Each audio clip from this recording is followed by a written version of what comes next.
The preceding documentary was just the tip of the iceberg on the avenue that is Sandy Hook. As one delves deep into the endless intersections and rabbit holes of research, one can't help but see a single constant theme. That is the overwhelmingly consistent approach by the authorities to conceal and redact any critical information that might prove or disprove this event. Is it too much to ask for the Connecticut State Police to release the mass evacuation video that they claim to have on their dash cams? Evidence that shouldn't be harmful or disrespectful to anybody.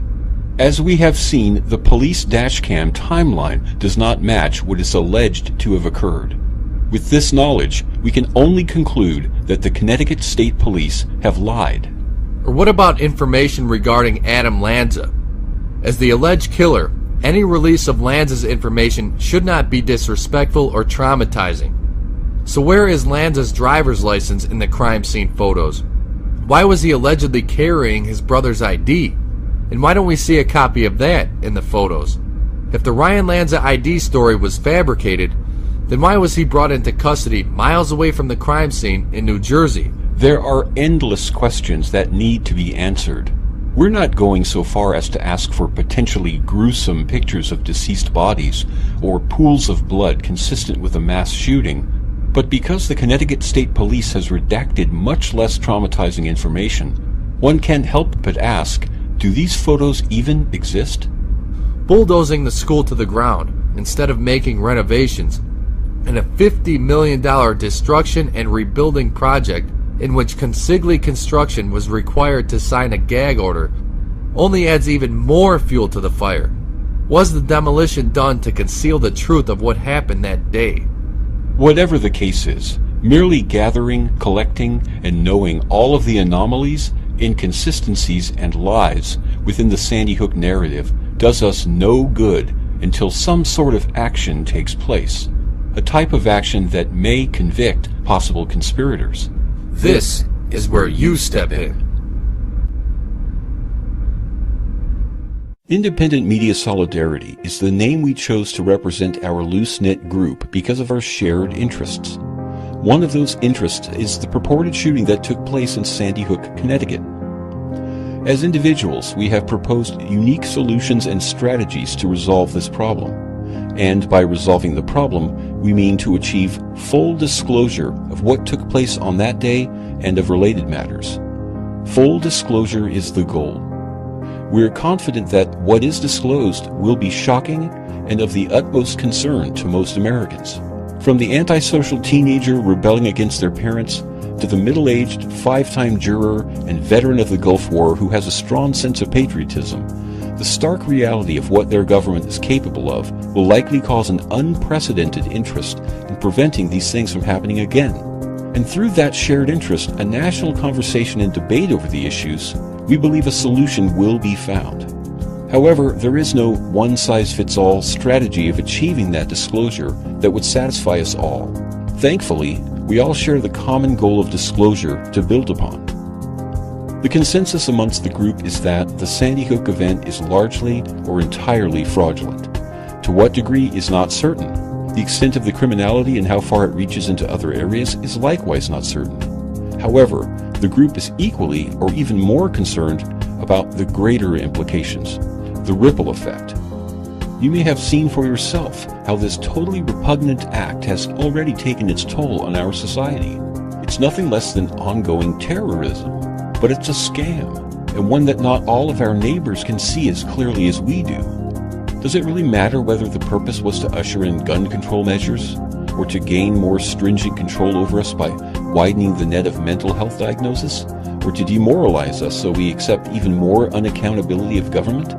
We think you'll agree that any degree of fraud committed for any purpose is not good for our nation and our world. If you agree, then please help us do what has to be done to achieve the disclosure we seek.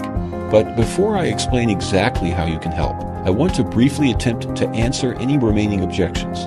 We don't intend at this point to change the minds of those who accept the official account as legitimate and truthful. Neither do we want to fall into the trap of debating the legitimacy of the event when not having access to the information puts us all at a disadvantage. The point of the presentation you just watched is to sufficiently arm you with the information available and what was found in our investigation.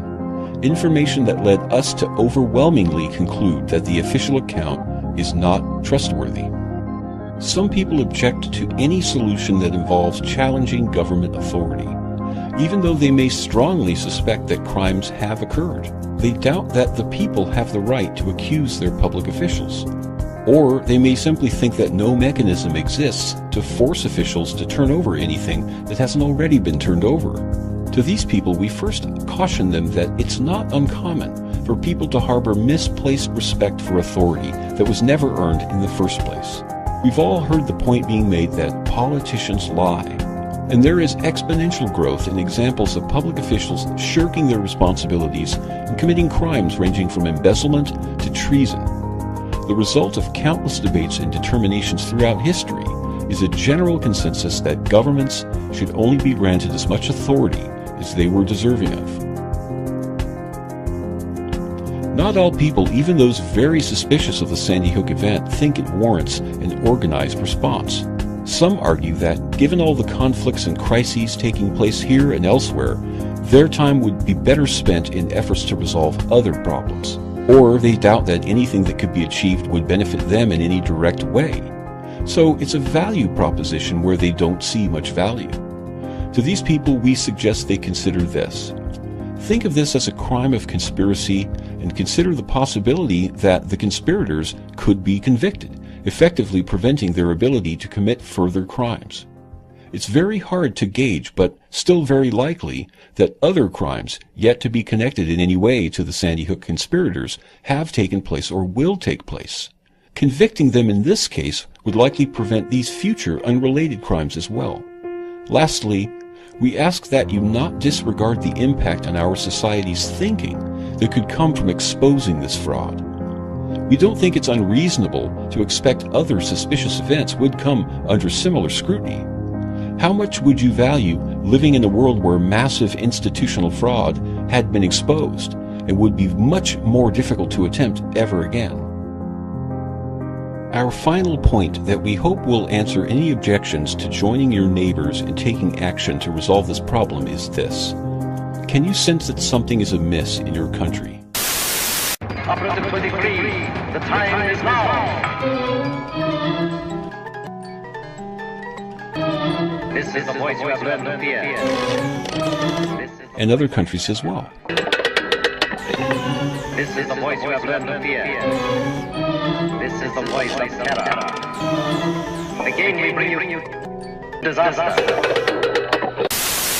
Maybe you sense something far worse is going on, but can't quite pinpoint what it is. We think that whatever the overarching problem that plagues us is, part of that problem is simply secrecy. We lack the information in both national and global affairs to make informed decisions or to simply protect ourselves from harm or misfortune. The appropriate rallying cry might be to wake up and smell the coffee. The media is a powerful but deceptive force that impacts your life. Whether you've been observing this all along or just catching wind of it, the general attitude we have of the press is growing increasingly negative. And the corporate and government-sponsored media outlets, rather than respond to the people's interests, are shockingly making matters worse with more content deemed propaganda and refusing to fulfill our request to inform us. Getting back to that sense that something isn't right, picture that reality as a trajectory, a direction we're going in. And we're staying fixed in that direction like we're riding on a rail, no doubt laid by the powerful forces or institutions that have chosen a destination for us of their choosing. And you can imagine the momentum we as a total society have collectively, especially because so many of us are taking a nap in the back seat and aren't able to help slow our speed or steer us in a direction that better serves us. One way or another, this train has to be stopped or derailed. And if it so happens that secrecy is their greatest means to committing crimes and deceiving us, shouldn't we strive to put an end to this secrecy? To do this means we have to start somewhere, and we believe the place to start is Sandy Hook. world tried to show this their post truth in the media behind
One means of taking action is simply promoting this video.